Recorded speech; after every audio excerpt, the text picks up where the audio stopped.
Welcome. Chapter 8 है comparison of quantity, राशियों की तुलना। फर्स्ट टॉपिक है रेशियो, अनुपात। ठीक है, रेशियो क्या होता है? Comparison by division.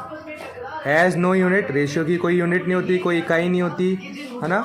Equality of two ratio is called proportion, और दो रेशियो जब इक्वल होते हैं तो वो कहलाते हैं इन प्रपोर्शन, है ना। हिंदी में बता दें आपको, विभाजन से किसी भी क्वांटिटीज़ की कंपैरिजन करना, तुलना करना, आपका क्या कहलाता है? अनुपात, रेशियो कहलाता है। इसकी कोई इकाई नहीं होती, कोई यूनिट नहीं होती, और दो अनुपात की अगर हम तुलना करते हैं तो वो कहलाते हैं प्रपोर्शन। अब रेशियो को कैसे रिप्रेजेंट करते हैं? ये रेशियो का साइन है। देखो, कंपैरिजन कर रहे हैं दो क्वांटिटी का, एक क्वांटिटी और ये दूसरी, ये फर्स्ट टर्म, ये लास्ट टर्म। पहली क्वांटिटी को बोलते हैं एंटीसीडेंट, पूर्व पद, और रेशियो के साइन के बाद जो क्वांटिटी लिखी है उसे बोलते हैं कॉन्सिक्वेंट, अनुपद। रेशियो को हम फ्रैक्शन, भिन्न के रूप में भी लिख सकते हैं, ठीक है, A/B। सो अब रेशियो का मीनिंग क्या है?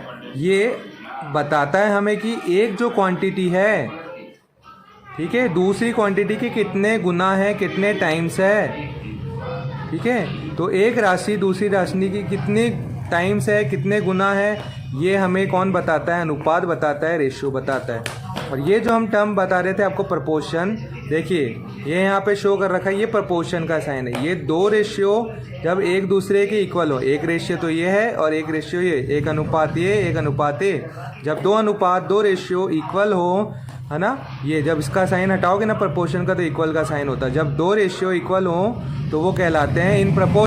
अब जब आप प्रपोर्शन का साइन हटाते हैं तो इक्वल्स टू का साइन आएगा। अब इसको सॉल्व कैसे करते हैं प्रपोर्शन को?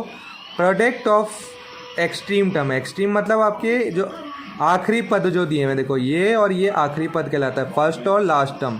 तो product of first and last term भी बोल सकते हो आप।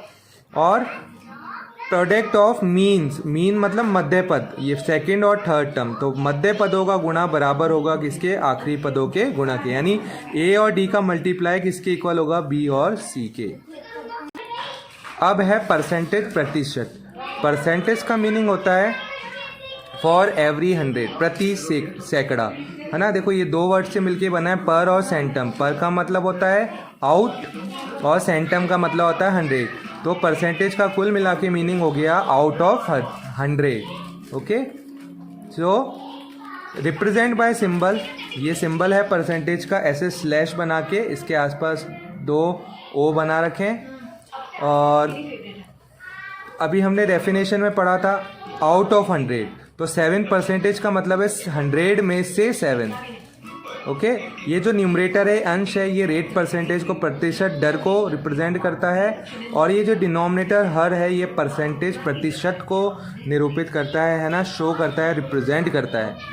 ओके, अब नेक्स्ट है बच्चों रेशियो इनटू परसेंटेज, अनुपात से प्रतिशत में बदलना, रेशियो को परसेंटेज में बदलना।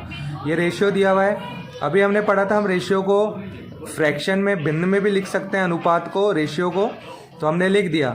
जब हमें इस रेशियो को परसेंटेज में बदलना है तो हमको क्या करना पड़ेगा? हमको इसको 100 से इनटू करना पड़ेगा। तो किसी भी रेशियो को, किसी भी फ्रैक्शन को परसेंटेज में बदलने के लिए इनटू 100 करते हैं। जैसे एग्जांपल है 6:5, पहले इसको फ्रैक्शन की फॉर्म में लिखा, देन इसको 100 से इनटू करते ही ये परसेंटेज में बदल गया, और ये परसेंटेज का सिंबल हमने साइन लगा दिया। नेक्स्ट है परसेंटेज इनटू रेशियो, प्रतिशत से अनुपात में बदलना। ये परसेंटेज दिया है, जब आपको परसेंट से रेशियो में बदलना पड़ता है तो डिवाइड बाय 100 कर दीजिए, है ना। इसका उल्टा देखिए, यहाँ पे रेशियो टू परसेंटेज करना था तो इनटू 100 किया, अब परसेंटेज टू रेशियो कर रहे हैं तो डिवाइड बाय 100 कर दिया। अब इसको सिंप्लीफाइड, सरल किया, है ना। सिंप्लीफाइड सरल करना मतलब न्यूमरेटर और डिनोमिनेटर को एक जैसे नंबर से डिवाइड किया। अब ये किससे हो रहा है? 2 से 23, 2 से 50 टाइम। अब हमें पता है हम फ्रैक्शन को वापस से रेशियो में लिख सकते हैं। क्यों?